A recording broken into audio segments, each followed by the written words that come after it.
Comment intercepter et rediriger le log avec C++ dans Unreal? Ça peut paraître étrange dit comme ça, mais ça peut être quand même très utile si jamais vous voulez l'écrire dans un fichier texte ou peut-être même l'afficher à l'écran. Donc, on est parti. Mais avant qu'on commence, la vidéo d'aujourd'hui va réutiliser des notions qu'on a vues dans la vidéo 44 de la série, soit le delegate et le singleton. Donc, si vous voulez avoir plus d'informations sur le sujet, je recommande d'aller voir cette vidéo-là. Mais sinon, c'est le temps de commencer. Et donc, nous voici dans un header file complètement vide et aujourd'hui, encore une fois, on va faire beaucoup d'allers-retours entre le header file et le CPP. Donc, c'est pour ça ici que j'ai aucune fonction créée pour l'instant et on va tout construire ça ensemble. Donc, première chose qu'on va faire, comme toujours, ça va être les includes. Par contre, donc, je vais me faire deux petits includes ici dans le haut de mon header file, donc le delegate combinations et le output device. On va utiliser ces deux includes-là, premièrement, pour nous créer notre delegate qui va nous permettre de transmettre l'information qu'un message de output log vient d'être reçu. Et ensuite, le output device, lui, ça va être l'objet qui va recevoir les messages du output log. Donc, on va recevoir les messages dans le output device et ensuite, on va utiliser un delegate pour les transmettre au restant du code.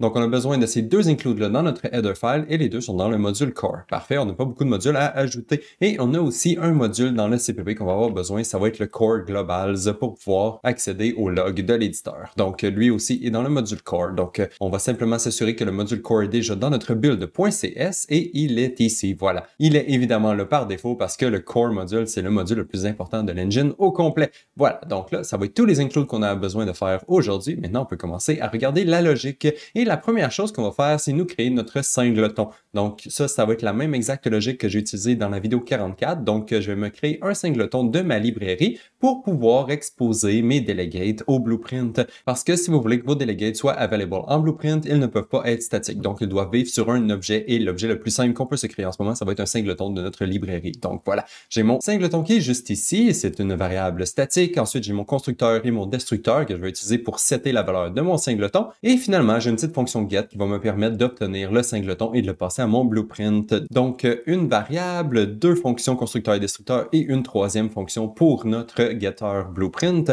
Donc, on va aller créer tout ça immédiatement dans le CPP. Donc, je retourne dans mon CPP ici et on va les ajouter juste en haut, juste comme ça. Donc, on a notre variable statique qui est juste ici, qu'il faut la redéfinir et lui passer une valeur par défaut. Donc, ça va être un nul pointeur par défaut. Ensuite, lorsque notre librairie est construite, donc dans le constructeur, je set mon singleton en utilisant la librairie qui vient d'être créée. Donc, mon singleton est maintenant égal à 10. Et ensuite, quand je détruis ma librairie, je remets mon singleton égal à nul pointeur parce que la librairie n'existe plus, donc le singleton n'est plus valide. Et finalement, mon getter est le super simple. Je fais simplement retourner mon singleton juste ici. Comme ça, Blueprint va pouvoir accéder au singleton. Voilà, le singleton est setup.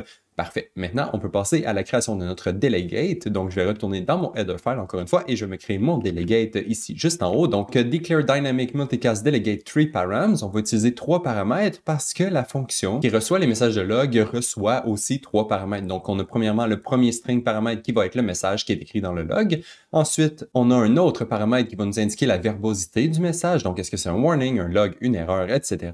Et ensuite, on a un dernier paramètre qui va nous indiquer la catégorie du log message. Donc, est-ce que c'est une catégorie que vous avez créée vous-même? Est-ce que c'est un log temp? Est-ce que c'est un log blueprint? Ou est-ce que c'est une autre catégorie de log de l'éditeur? Voilà. Donc, ça, c'est toutes les informations qu'on reçoit lorsqu'on s'attache au log de l'éditeur et on va les passer à notre blueprint via une delegate.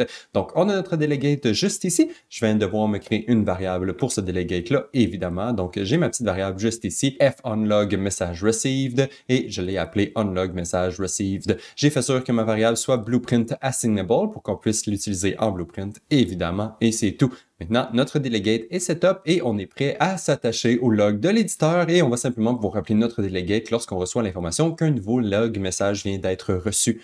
Pour pouvoir s'attacher au log de l'éditeur, la façon que ça fonctionne, il faut nous créer un objet de type output device et ensuite, ce output device objet-là, on peut le passer à l'éditeur et lui dire « Hey, j'ai un autre objet qui est intéressé de recevoir ton log. » Et ensuite, l'éditeur va simplement lui passer le log automatiquement. Donc, pour pouvoir nous créer notre objet et rediriger le log à l'endroit où ce qu'on veut, on va devoir nous créer notre propre classe. Donc, ce que je vais faire, c'est descendre un tout petit peu ici et me créer ma classe enfant de foutputDevice. Donc, super simple, je me crée ma classe. Dans mon cas, je l'ai nommée fRedirect_log_output_device et elle est évidemment enfant de l'output device. Et dans notre classe, la fonction qui va être responsable de recevoir les messages du log, ça va être le serialize, qui est juste ici, qui est une fonction virtuelle qui se retrouve déjà dans le parent de notre log output device. Donc, dans foutputDevice, il y a la fonction serialize et nous, on va overrider cette fonction fonction-là pour pouvoir l'intercepter et faire ce qu'on veut avec. Et on peut voir que la définition de notre fonction a exactement les mêmes paramètres que dans notre delegate juste ici. Donc, il y a le message qui va être écrit dans le log, la verbosité de ce message-là et ensuite le nom de la catégorie de log qui a été utilisée, évidemment. Donc, voilà. C'est la fonction serialize qui va se faire appeler automatiquement lorsqu'il y a un nouveau log qui se fait ajouter dans le output log. Et nous, on va utiliser cette fonction-là pour rediriger notre log et appeler notre delegate.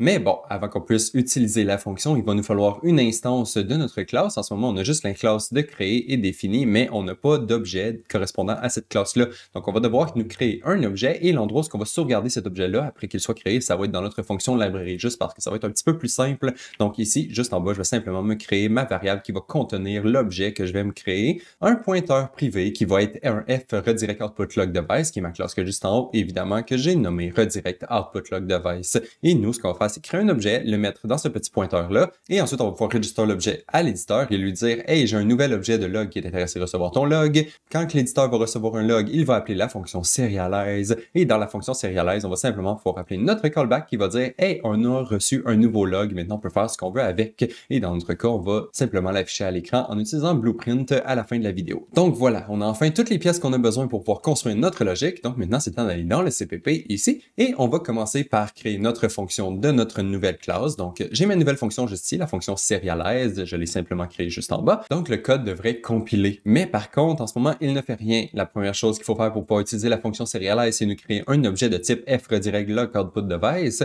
et je vais faire ça à l'intérieur de mon constructeur. Donc en même temps que je vais créer ma librairie, je vais aussi me créer un objet de ce type-là. Donc je vais faire ça juste ici. Je vais me créer un nouvel objet, le mettre à l'intérieur de mon pointeur et voilà, j'ai un objet de créer. Maintenant que j'ai mon objet, je peux dire à l'éditeur que mon objet existe parce que le lien ne se fait pas automatiquement. Donc, je vais simplement dire à mon glog, qui est la classe qui est responsable du log dans l'éditeur, je vais lui dire d'ajouter un nouveau output device et lui passer mon pointeur vers mon objet que je viens de me créer. Maintenant, le log de l'éditeur devrait être au courant qu'il y a un nouvel objet qui est à l'écoute du log et devrait passer toute l'information à cet objet-là automatiquement aussitôt qu'une nouvelle ligne de log est ajoutée à l'intérieur du output log. Voilà. Donc, ça, c'était pour la création de notre objet et on l'a enregistré au log de l'éditeur. Mais par contre, si la librairie se fait détruire, il faudrait faire l'inverse. Il faudrait déregister l'objet de notre log et ensuite détruire l'objet, évidemment. Donc, c'est ce qu'on va faire ici rapidement dans le destructeur. Donc, si jamais notre librairie se fait détruire, on fait simplement dire au glog de remove le output device qu'on avait ajouté précédemment. Donc, on va remover le redirect log output device. Et une fois qu'il est remove du log de l'éditeur, on peut simplement détruire notre log output device parce qu'il ne sert plus à rien. Donc, je vais simplement le delete juste ici et c'était ma variable de retour à nul pointeur parce que, évidemment, elle n'est plus valide parce que je viens de détruire l'objet qui était associé à mon pointeur. Donc là, le setup est fait. On a créé notre objet, on l'a attaché à l'éditeur et une fois qu'on détruit notre librairie, on l'a désenregistré et on a détruit notre objet. Parfait. Maintenant, la fonction serialize devrait se faire appeler automatiquement sur notre objet et c'est le temps d'aller rajouter le code qu'on a besoin de faire à l'intérieur de cette fonction-là pour rediriger notre log. Donc, je vais descendre en bas, en bas, en bas, en bas jusqu'à notre fonction de serialize qui est juste ici. Quand la fonction serialize se fait appeler, il n'y a pas grand-chose que je veux faire. Je veux simplement broadcaster l'information en utilisant mon delegate. Comme ça, n'importe où ailleurs dans mon code, je peux utiliser mon delegate pour recevoir le log. Et en fait, c'est tout. C'est la seule chose que je veux faire. Mais il y a juste un petit problème avec ça. C'est que le delegate, en ce moment qu'on veut créer, est un delegate accessible en Blueprint. Et en ce moment, notre verbosité qu'on a juste ici n'est pas accessible en Blueprint. Ce n'est pas un enum qui est utilisable en Blueprint. Donc, je ne peux pas simplement passer la verbosité à mon Blueprint dans mon delegate. Ça ne marchera pas. Donc, ce que je vais faire ici, c'est simplement convertir ma verbosité en string. Comme ça, je peux la passer à mon Blueprint facilement. Et je vais le faire de cette façon. Donc, je vais juste me créer une petite variable ici pour recevoir la string une fois qu'elle est convertie. Et malheureusement, comme il n'y a pas de façon simple de convertir un enum qui n'est pas un uenum vers une string, je vais devoir me faire un switch et simplement setter manuellement la valeur de ma string. Donc, je vais pas le faire pour tous les types de verbosité parce qu'il y en a beaucoup, beaucoup, beaucoup. Je vais simplement le faire pour les principaux. Donc, le erreur, le warning et le log. Et tout le reste va terminer dans default. Parce qu'il y a beaucoup de log verbosité et j'ai pas le goût de toutes les écrire manuellement, je trouve que ça sert pas à grand chose. Et si jamais vous connaissez une meilleure façon de convertir vos enums vers une string, faites juste me le dire s'il vous plaît, parce que en ce moment, je trouve que utiliser un switch pour le faire, c'est pas très propre. Voilà, donc là, j'ai simplement converti ma verbosité vers une string et une fois que ça c'est fait, je peux simplement broadcaster l'information en utilisant mon delegate. Donc ici, je get mon singleton, donc get redirect log singleton. À l'intérieur de mon singleton, j'ai mon delegate, donc onLog message receive, c'est la variable qu'on s'est créée juste avant, et à partir de ma variable, je peux broadcaster broadcaster l'information à tous ceux qui se sont enregistrés à ma variable. Et dans l'information, je vais lui passer le message qu'on a reçu en input, la verbosité string, donc celle qu'on vient de créer en utilisant la verbosité qu'on a reçue en input, et finalement la catégorie que je convertis en string elle aussi. Donc, je passe 3 strings à mon delegate qui va contenir toute l'information qu'il a besoin pour processer le log. Et maintenant, c'est le temps d'aller dans Unreal pour s'attacher au delegate et voir si ça fonctionne. Donc, nous voici dans Unreal. Encore une fois, on n'a pas besoin de rien dans notre level. On a vraiment juste besoin de notre output log et d'une interface utilisateur pour pouvoir cliquer sur des boutons.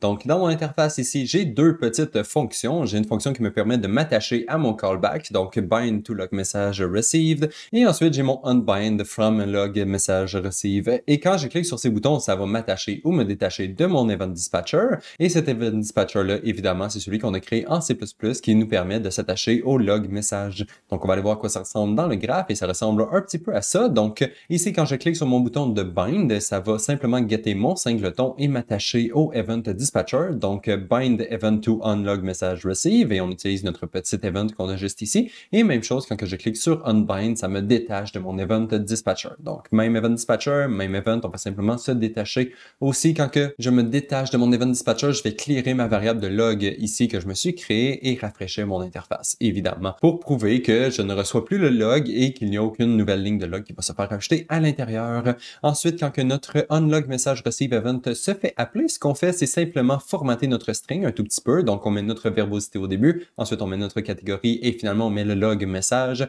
Je les ajoute dans une array, donc une liste de tous les log messages qu'on a reçus jusqu'à présent. Et ensuite, je rafraîchis mon interface en utilisant mon array et je me rajoute un séparateur, une nouvelle ligne entre chacun de mes messages. Et ici, la seule chose qui est un petit peu bizarre, c'est mon délai et c'est simplement parce que notre delegate ici se fait appeler sur un thread qui est utilisé par le log. Et ce thread-là ne devrait pas être utilisé par Slate ou par les user interface en général. Donc, en rajoutant un petit délai ici, ça va simplement déplacer notre call du thread de log vers le thread du user interface parce que le délai ici, la prochaine fois qu'il va complete, ça va être sur le thread du user interface. Donc, c'est juste pour ça ici que j'ai un délai. C'est une façon cheap de m'assurer que je suis sur le bon thread et qu'Unreal ne crashera pas. On s'attache au callback, on se détache du callback. Quand le callback est appelé, on attend un tout petit peu et on rafraîchit notre interface avec toutes les lignes de log qui sont ajoutées à l'intérieur de notre array. Voilà. On va aller tester, voir si ça fonctionne. Donc, je vais rouler mon editor utility widget. Je n'ai rien à l'intérieur pour l'instant et je vais m'attacher au log message. Donc, ça, ce que ça veut dire, c'est tous les messages qui vont arriver ici dans le output log, ils devraient aussi arriver dans mon interface juste en haut. Donc, par hasard, je peux juste écrire des lignes ici et j'écris des lignes et on voit que les lignes apparaissent toutes dans mon user interface en haut. Si je me détache du log, là, maintenant, les lignes ont été clear et si je rajoute de nouvelles lignes ici en bas, et voilà, j'ai rajouté des lignes, ça n'a pas apparu à l'intérieur de mon interface parce que, évidemment, je suis détaché. Donc, je vais juste me réattacher et je vais clearer le log pour que ça soit clean. Et maintenant, on va dire, je vais me rajouter un acteur dans le level. Et voilà, j'ai toutes les mêmes lignes qui se font appeler quand on ajoute un acteur dans le level, autant dans mon output log que dans mon interface.